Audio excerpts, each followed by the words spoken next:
वापिस बोलूं क्या? जय हो जय। हाँ वापस बोल लो। आई पामा ये हर भारतीय ने एक न एक बार आगरे का पेठा जरूर खाया होगा और ये वही पेठा है। क्यों ना इसको लेके चलते और पेठा बनाकर वापस से भगवान को चढ़ा देते हैं। आपको सामने इस कलाकृति में कुछ अधूरापन दिख रहा है। प्रसाद के खाली डब्बे भी हैं। मंदिर वाली जगह पर भी इतनी गंदगी। जाते थे जापान पहुंच गए चीन समझ गए ना। ये गाना मैं इसलिए गा रही हूँ क्योंकि आज बिल्कुल सटीक बैठता है। आज एक्चुअली संडे मॉर्निंग है और मुझे आज मॉर्निंग वॉक के लिए मैंने प्लान किया था मैं आज किसी अच्छे गार्डन में जाऊँगी, बट मेरी किस्मत में शायद यहाँ आना लिखा था। ये गंगू कुंड है। मैं बहुत दिन से यहाँ आने का प्लान कर रही थी, बट कुछ ना कुछ प्रॉब्लम आने की वजह से मैं यहाँ नहीं आ पा रही थी। और शायद बोलते हैं ना, किस्मत के आगे किसी का बस नहीं।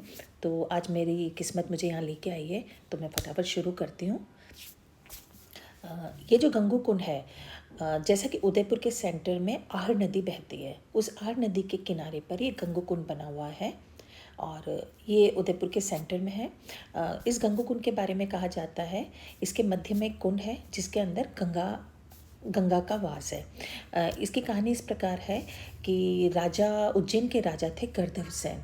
जब वो युद्ध में हार गए थे तो उन्होंने अपनी सेना के साथ मेवाड़ की तरफ रुख किया, मतलब भारत के पश्चिमी क्षेत्र की ओर रुख किया।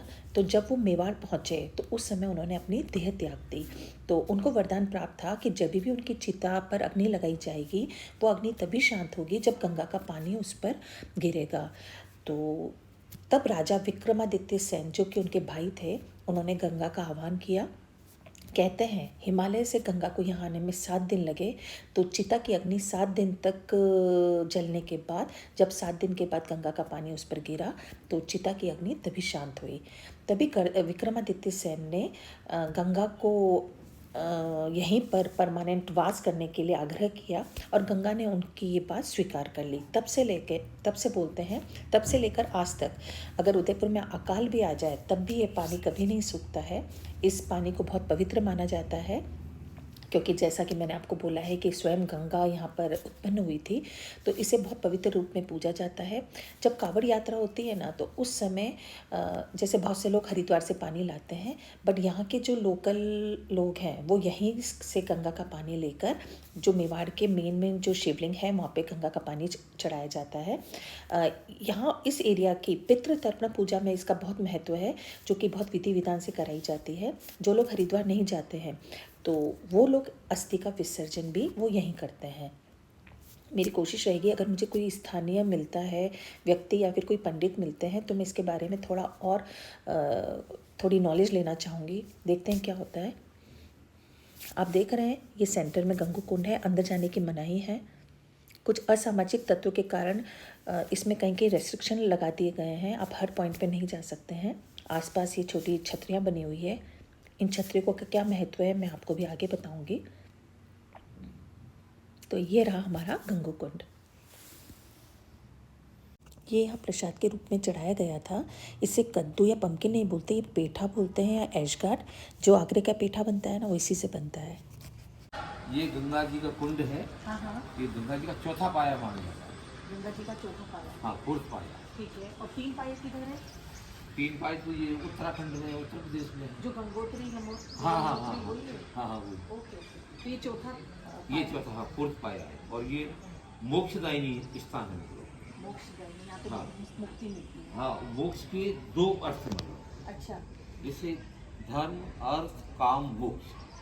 धर्म करता है धर्म पर चल। ठीक है। काम के 2 अर्थ हैं, मतलब काम का अर्थ है कामनाओं की पूर्ति। ओके। जो आपकी कामना है वो पूर्ति हो जाए, वो काम हो जाए। ठीक है। अर्थ, और अर्थ मतलब होता है अपन धन से। ठीक है। आपको अच्छी धन की प्राप्ति हो। ठीक है। और मोक्ष का मतलब चिंता मुक्त हो जाओ। तो यहाँ 4 इन चीज़ों की। हाँ, ये प्रधान। ओके। अच्छा, गंगकुंड की स्टोरी बताओ क्या मुझे थोड़ी सी? हाँ, गंगकुंड की स्थिति ऐसी है, मतलब आपको यहाँ के राजा महाराजा बहुत बड़े वीर थे। ओके। बहुत सेवाभावी थे, राष्ट्रभक्त थे, हाँ। देशभक्त थे। और इनकी एक सबसे बड़ी संस्कृति ये थी, एक हमारी इंग्लिश में कहावत है कि God made country, God made country, wild man made cities. ठीक है ना, आप इसका अर्थ तो समझ ही गए होंगे कि गांव का निर्माण भगवान ने किया और शहरों का निर्माण इंसान ने किया। ठीक है। तो विच इज ग्रेटर, कौन सी चीज ज्यादा अच्छी है? और जो भगवान की वो ज्यादा अच्छी है। हाँ, जो नेचुरल है, हाँ जो प्राकृतिक है। हाँ हाँ, ये ठीक है। हाँ जी। हाँ नमस्कार। गांव का निर्माण भगवान ने किया और शहरों का निर्माण इंसान ने किया, और संस्कृति गांव की ज्यादा अच्छी होती है। हाँ, आज भी संस्कृति गांव की ही अच्छी हाँ, है। Country life is best life हाँ। In whole universe. तो उसी भावना से बहुत रीत थे, तो ये सोचते कि अब चलो ये यहाँ पर ये इनका प्रारंभ होगा, तो इनकी जो पारिवारिक जो उत्तराखंड उत्तर प्रदेश कहाँ पहुँचेंगे। तो उन्होंने क्या किया, गंगा जी ने मतलब इनको बारात की शपथ दिया, तो उन्हें यही प्रकट हो जाती है। बस सुरक्षा करना आपका काम है, प्रकट में हो जाती है। ओके। तो उनकी मोक्ष के लिए उनकी ये सब ये उनकी वो समाधियाँ बनी हुई हैं, ठीक है। तो उनकी मोक्ष के लिए गंगा स्वयं प्रकट हुई है। और मेगस्त इन इंडिया, जब मेगस्त इन इंडिया आया तो वो सबसे ज्यादा प्रभाव गंगा देवी से प्रभावित हुआ। अच्छा। हाँ, कोई भी देश के जो मान लो नेता हैं, बड़े बड़े राजनेता है, कोई भी अन्य लोग हैं, तो वो क्या कामना करते हैं कि हमारी अस्थि गंगा जी में समाहित हो जाए। और गंगा जी की बहुत बढ़िया बात है, मैं बताऊँ संक्षिप्त में आपको सुनना। प्रीति। प्रीति आगे। प्रीति सोम।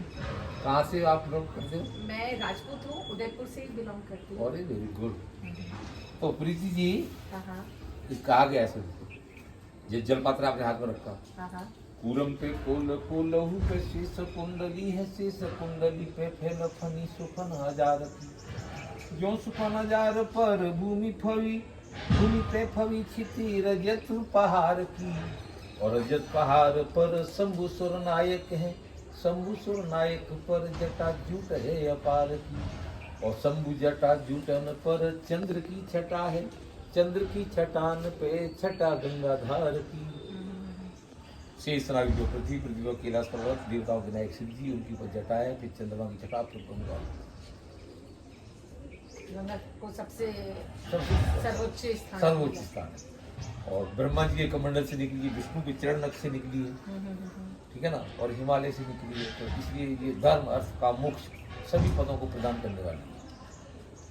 और हमारी मेवाड़ में कहावत थी, आप भूल गए, मतलब फिर युवा पीढ़ी तो अभी नहीं ध्यान है, पीछे से क्योंकि जब आप बुरा मत मानना, जब हमें इस चीज को नहीं समझ पाए फिर आप कहाँ समझोगे।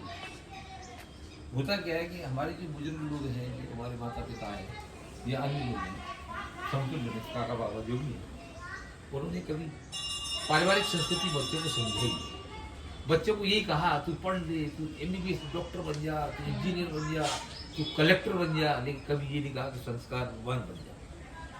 कोई संस्कारों की शिक्षा नहीं दी, अलग से नहीं दी, इसीलिए वो धन कमाने की मतलब प्रवृत्ति बना दी, बेटा कमा, लाख कमा, 2 लाख कमा, 5 लाख कमा।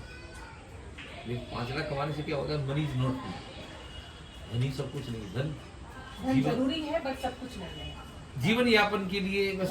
हाँ बस बात बाकी कोई सब कुछ नहीं, नॉट एवरीथिंग, सब कुछ नहीं। नहीं बहुत अच्छा लगा पंडित जी आपसे बात करके। आज हमारी मुलाकात लिखी हुई थी। हाँ, ये नहीं, ये तो आपका बड़प्पन है। हाँ जी। ये पवित्र आप नहीं हुए, मैं आपको देख के पवित्र हुआ, ये मान लो आप। आपके जैसे ऊंचे बोल तो मैं नहीं आते। वापिस बोलो क्या, जय हो। हाँ वापस बोलो। आय कामा यस्कामः पुत्र काम तथेच आरोग्यम धन वृद्धि सर्वे कामायु भवन्तु ते। बोलो गंगा भैया की जय। थैंक यू पंडित जी, बहुत बहुत शुक्रिया। वो सुनाओगे वापिस जो आप बता रहे थे कि कैप्चर नहीं किया उसने? कैप्चर कर लिया होगा, मैं उसको एडिट करके कर लूंगी। ठीक है, चलो आपका समय लिया, वापिस बोलो क्या, जय हो। हाँ वापस बोलो। आय कामा यस्कामः पुत्र काम तथेच आरोग्यम धन वृद्धि सर्वे कामायु भवन्तु ते। बोलो गंगा भैया की जय। थैंक यू पंडित जी, बहुत बहुत शुक्रिया। वो सुनाओगे वापिस जो आप बता रहे थे कि कैप्चर नहीं किया उसने? कैप्चर कर लिया होगा, मैं उसको एडिट करके कर लूंगी। ठीक है, चलो आपका समय लिया। ये हमारी ऐतिहासिक धरोहर है, तो मुझे लगता है भगवान के नाम पर भी इतनी गंदगी क्यों की जाती है। और ऐसा नहीं है कि 1 या 2 या 3 लोगों को बोल देने से ये ठीक होगा। मुझे लगता है हर इंसान को इतना अवेयर होना चाहिए कि हम जिस तरह अपना घर साफ़ करते हैं या रखते हैं, उसी तरह हम इन जगहों को भी तो क्लीन कर सकते हैं, लेकिन पता नहीं क्यों। गंगोकुंड के पास ही यह क्षत्रियों का शहर, राज परिवार के सदस्यों का आखिरी विश्राम स्थल, जिसे अब महासत्या के नाम से जाना जाता है। यह प्रॉपर्टी आज भी मेवाड़ के राजा के अधीन है। पहले ये आम जनता के लिए खुली रहती थी, बट कुछ असामाजिक गतिविधियों के कारण इसे बंद कर दिया गया है। 16वीं शताब्दी में महाराणा प्रताप के पुत्र अमर सिंह की मृत्यु के बाद इनका छतरियों का निर्माण हुआ था। उनकी छतरी सबसे प्राचीनतम और पहली छतरी है। तब से अब तक राज परिवार में किसी भी सदस्य की मृत्यु होती है तो उनका अंतिम संस्कार यहीं होता है। हर छतरी के आगे शिलालेख लगाया गया है जो ये इंडिकेट करता है कि वो छतरी किस राजा महाराजाओं से संबंधित है। 371 छतरियाँ यहाँ है, जिसमें से 19 छतरियाँ उदयपुर के राजा महाराजाओं की है। 3 भव्य छतरियाँ हैं, जिसमें से संग्राम सिंह की छतरी भव्य है। सूत्रों से पता चलता है कि उनके दाह संस्कार में उस समय 21 रानियां सती हुई थी।